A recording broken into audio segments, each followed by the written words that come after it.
Assalamualaikum warahmatullahi wabarakatuh. Kami dari kelompok 2 ingin mempresentasikan hasil diskusi kami. Saya sebagai moderator, perkenalkan nama saya Muhammad Zaini Hidayatullah dan dua teman saya, Anissa Puan Maharani dan Nurul Huda, dengan dosen pengampu Dr. Ririanti Rachmayani Jamain, SPSI MPD, dan Rizky Lidianita, MPSI Psikolog. Adapun materi yang ingin dibahas mengenai fantasi dan bayangan. Pembahasan sebagai berikut. Pengertian fantasi dan bayangan, macam-macam fantasi dan bayangan. Jelaskan tentang apa sih fantasi itu? Fantasi atau biasa kita menyebutnya dengan hayalan adalah sesuatu yang tidak benar-benar terjadi atau tidak benar-benar ada, hanya berada di dalam benak atau pikiran manusia. Fantasi ini dapat terjadi secara disadari dan tidak disadari. Fantasi yang terjadi secara sadar adalah fantasi yang disadari oleh individu tersebut, seperti seseorang yang sengaja berfantasi untuk menghasilkan suatu karya, seperti pelukis, pembuat film, penulis, lalu desainer, ya orang yang sengaja berfantasi untuk menghasilkan sesuatu. Itulah namanya fantasi yang disadari. Kemudian fantasi yang tidak disadari adalah fantasi yang tidak disadari adanya oleh individu tersebut. Seperti anak kecil yang berfantasi tentang hal-hal yang keren, hal-hal yang hebat. Lalu mereka bercerita kepada teman-temannya. Itu adalah fantasi yang tidak disadari. Jadi kita biasa menyebutnya adalah imajinasi. Fantasi adalah khayalan atau imajinasi. Kemudian ada macam-macam fantasi. Kami mengambil dua, yaitu macam fantasi yang dipimpin dan fantasi yang menciptakan. Yang pertama, fantasi yang menciptakan. Seperti fantasi yang disadari tadi, fantasi yang sengaja didatangkan untuk menciptakan sebuah karya. Bukan didatangkan sih, fantasi yang sengaja dipikirkan untuk menciptakan sebuah karya, seperti pelukis yang sengaja berfantasi untuk menciptakan karya lukis yang indah. Fantasi desainer yang berfantasi akan baju baru, model baju baru. Seorang pembuat film yang berfantasi akan film yang akan ia buat. Seorang penulis berfantasi tentang apa yang akan ia tulis. Itulah yang namanya fantasi menciptakan. Kemudian macam yang kedua adalah fantasi yang dituntun atau yang dipimpin. Jadi fantasi ini kita dituntun atau dipimpin oleh sebuah objek. Jadi kita terangsang untuk berfantasi.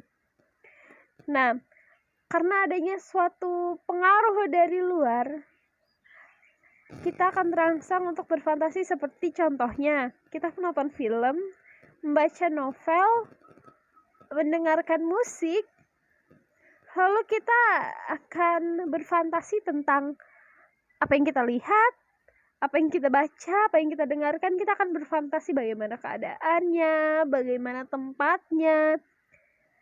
Kita terangsang oleh objek-objek tersebut, lalu kita berfantasi. Itulah yang disebut dengan fantasi yang dituntun. Dari cara orang berfantasi kita dapat membedakan menjadi 3, yaitu fantasi yang mengabstraksi, fantasi yang mendeterminasi, dan fantasi yang mengkombinasi. Apa itu fantasi yang mengabstraksi? Fantasi yang mengabstraksikan beberapa bagian sehingga ada bagian-bagian yang hilang.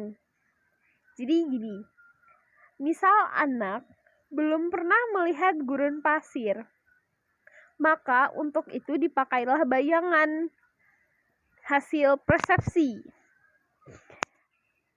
lapangan contohnya. Jadi lapangan itu dibayangkan seperti gurun pasir, tetapi ada bagian yang hilang kan, pohon. Di gurun pasir itu nggak ada pohon, jadi pohonnya dianggap nggak ada. Terus di lapangan itu kan tanah, tetapi di gurun pasir itu pasir, jadi tanah tersebut dianggap sebagai pasir-pasir. Kemudian di lapangan itu biasanya rumput. Nah, di gurun pasir itu nggak ada rumput. Maka dari itu dinamakan fantasi yang mengabstraksi karena ada bagian-bagian yang dihilangkan. Selanjutnya, fantasi yang mendeterminasi, yaitu fantasi yang merupakan seseorang yang melakukan identifikasi terhadap apa yang pernah ia ketahui sebelumnya, kemudian ia bayangkan sebagai sesuatu yang lain. Misal, anak-anak belum pernah melihat harimau, kemudian ia pernah melihat kucing. Jadi, kucing itu dibayangkan seperti harimau, tetapi bentuknya lebih besar gitu. Itulah yang dinamakan fantasi mendeterminasi. Selanjutnya, fantasi yang mengkombinasi. Nah, fantasi dengan mengkombinasi itu kan menggabungkan. Jadi, mengkombinasikan pengertian atau bayangan yang ada pada individu tersebut.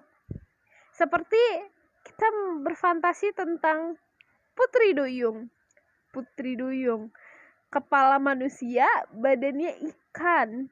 Nah, itu masuknya ke fantasi kombinasi. Nah, fantasi kombinasi ini biasanya dipakai orang untuk membuat sesuatu hal, seperti rumah misal. Orang tersebut ingin rumahnya bangunan modern, cuma dalamnya klasik, misal isi rumahnya klasik tapi bangunannya modern sekali. Itu fantasi yang mengkombinasi, dia mengkombinasi bagaimana bangunan modern dengan isi rumah yang klasik atau nuansa klasik. Kemudian misal bangunan Eropa tetapi atap tradisional, mungkin seperti atap rumah-rumah adat. Itulah yang disebut dengan fantasi yang mengkombinasi. Jadi teman-teman, fungsi fantasi itu banyak, tergantung bagaimana kita memanfaatkannya. Salah satunya ada mengasah kreativitas. Dari kita berfantasi, kita dapat mengasah kreativitas kita sehingga menciptakan sebuah karya. Karena tidak dapat dipungkiri dalam berfantasi itu sangat bervariasi dan tidak terbatas. Maka dari itu kita bisa menciptakan sebuah karya yang luar biasa yang mungkin saja tidak terpikirkan oleh orang lain.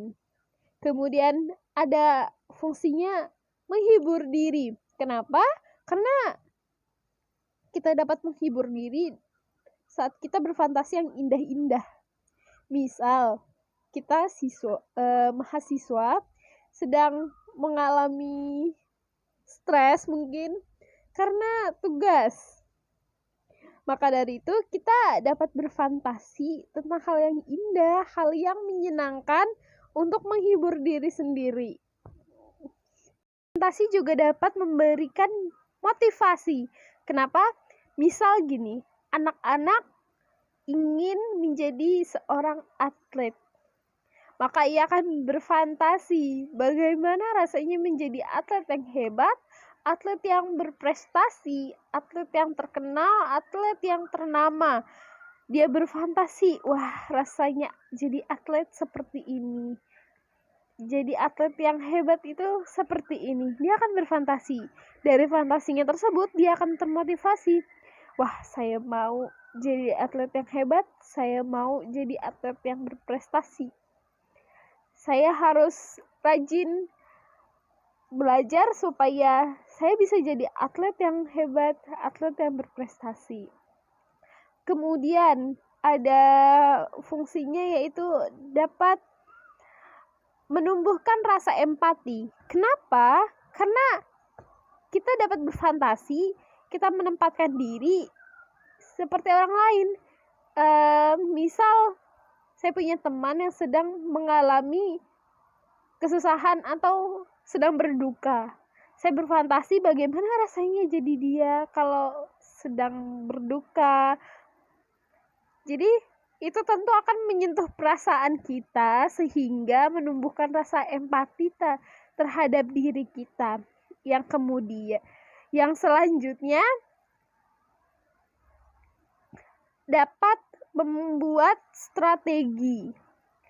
Dalam hidup manusia tentu kita memiliki strategi. Mungkin strategi perkuliahan salah satunya. Kita ingin lulus di 3,5 tahun atau 7 semester. Kita memerlukan strategi kan, bagaimana supaya kita bisa lulus dengan cepat, bagaimana kita bisa lulus dengan nilai yang baik. Pasti kita memiliki strategi-strategi. Nah, dalam membuat strategi kita tentu akan memvisualisasikan langkah-langkah kita. Di dalam fantasi itulah kita memvisualisasikan langkah kita. Kita berfantasi, oh saya harus belajarnya begini. Saya nanti ambilnya ini. Pasti kita berfantasi kan, kita berpikir, kita membayangkan, kita berimajinasi, kita berkhayal. Nah, itulah fungsi dari fantasi teman-teman. Tetapi bukan berarti fantasi tidak punya nilai keburukan. Sesuatu yang berlebihan itu pasti menimbulkan keburukan, teman-teman. Apabila seseorang sering berfantasi, maksudnya berfantasi yang menghibur diri, lalu ia terlalu jauh atau terlampaui batas untuk berfantasi, ia terlalu senang dengan fantasinya sehingga ia melupakan dunia nyatanya. Dia tidak menyadari bahwa di dunia nyatanya tuh banyak beban yang harus ia tanggung. Maka pada saat ia menghadapi kembali ke dunia nyata, dia akan merasa depresi mungkin karena dia sudah terlalu senang dalam fantasinya. Kemudian dalam merencanakan hidup, orang akan berfantasi berfantasi tinggi. Kalau terlalu banyak berfantasi, merencanakan hidup yang tinggi-tinggi, sehingga dia tidak menyadari bagaimana kenyataannya. Selanjutnya, fantasi itu juga harus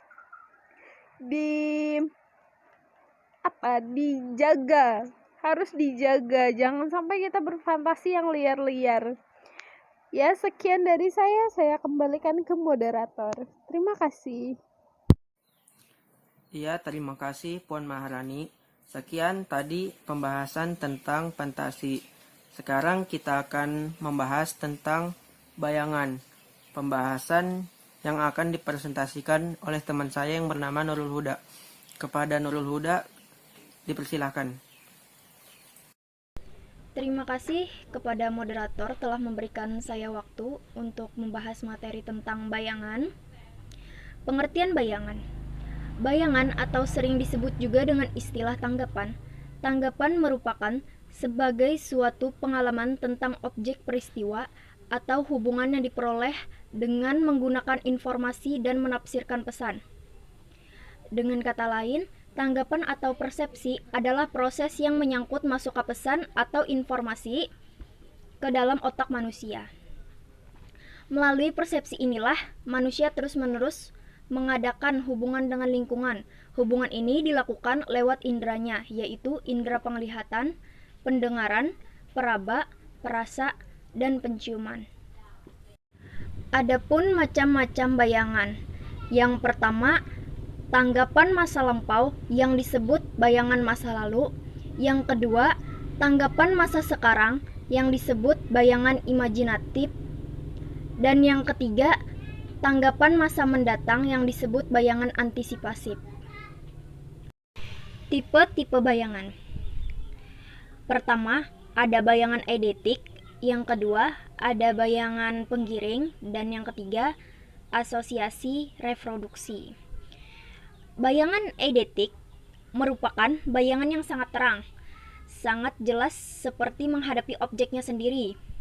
Bayangan eidetik ini banyak terdapat pada kalangan anak-anak, akan tetapi ini pun tidak berarti bahwa orang dewasa tidak ada yang mempunyai bayangan semacam ini.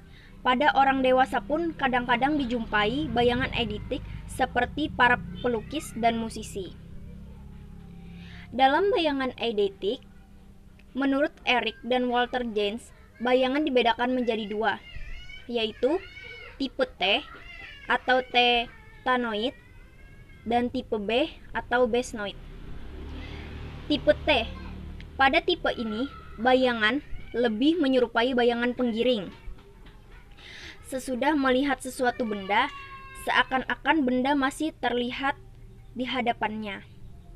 Nah, untuk yang tipe B, bayangan pada tipe ini muncul dengan sendirinya dan dapat timbul dengan sengaja. Pada umumnya bersifat hidup, bergerak dan warna yang asli. 2. Bayangan penggiring. Bayangan penggiring umumnya hanya berjalan sebentar saja, yaitu bayangan yang segera timbul mengiring proses persepsi setelah persepsi itu berakhir. Hal ini dapat digambarkan, misalkan orang mematikan mesin atau kipas angin. Ketika benda itu berputar dan dimatikan, ternyata benda itu tidak langsung berhenti, tetapi masih ada yang mengiringnya sebelum berhenti sama sekali. Yang ketiga, asosiasi reproduksi. Pada umumnya, bayangan satu berhubungan dengan bayangan yang lain. Apabila ini terjadi, maka akan terjadi asosiasi antara bayangan yang satu dengan bayangan yang lain. Kalau orang teringat suatu benda, maka akan teringat juga kepada benda yang berhubungan dengan benda tersebut. Bayangan yang saling berhubungan akan menimbulkan kembali atau saling mereproduksi. Ada 4 macam hukum asosiasi reproduksi. Yang pertama, hukum sama waktu. Yang kedua, hukum berturut-turut. Yang ketiga, hukum persamaan. Yang keempat, hukum berlawanan. Hukum sama waktu. Persepsi yang sama waktu atau serempak menimbulkan bayangan yang sama. Sehingga apabila satu bayangan timbul, maka bayangan yang lain akan ikut timbul dalam alam sadar. Hukum berturut-turut. Jika dua bayangan atau lebih berturut-turut masuk dalam alam kesadaran, maka terjadilah asosiasi. Hingga akhirnya apabila salah satu timbul dalam alam kesadaran, maka yang lainnya pun akan timbul pula. Hukum persamaan. Bayangan yang mempunyai persamaan tertentu akan saling berasosiasi dan saling mereproduksi. Dan yang terakhir, hukum berlawanan. Bayangan yang berlawanan akan berasosiasi dan saling mereproduksi satu dengan yang lain. Cukup sekian materi bayangan ini, saya kembalikan kepada moderator. Terima kasih kepada Nurul Huda. Kesimpulannya, jadi fantasi dan bayangan sangat berkaitan erat dengan manusia karena terjadi pada pikiran manusia. Fantasi adalah hayalan yang tidak benar-benar ada, dan bayangan adalah mengingat kembali suatu yang pernah kita amati dan alami.